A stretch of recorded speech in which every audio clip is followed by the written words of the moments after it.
За та бүхэн Teams-ээр нэмэгдэхтрээ за одоо ангийн багшид нь өгсөн сурагчийн ID-г ерөөхдөө бичнэ. За ID маань болохоор тухайн сурагчийн сургуульд орсон он, бүлэг, за тэгээд дугаар гэсэн байдлаар кодлогдсон байгаа. За тэгээд ард нь найт тавьж агаад стат цаг, авьяас цаг, дүү цаг юм ингээд за сурагчийн домен ID-г бол заавал бичиж өгнө.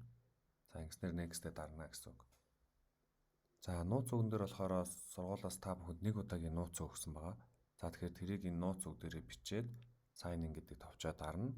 За ингэснээр та бүхэн өөрсдийн шинээр нууц үг зохиох хэсэг гарч ирнэ гэсэн үг. За хамгийн дээд талын хэсэгт нь болохоор за сургуулиас өгсөн нэг удаагийн нууц үгийг хийн.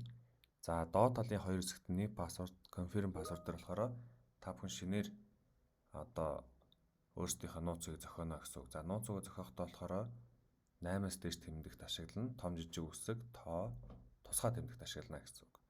За тэгээд яг ижилхэн хоёр нууц үгийг дээд талбартаа хоёулын дээр нь ижилхэн бичиж өгөөд sign ингээд дарах юм бол за та яд нууц үг шинэлэгдээд за одоо ингээд нэвтэрнэ гэсэн үг.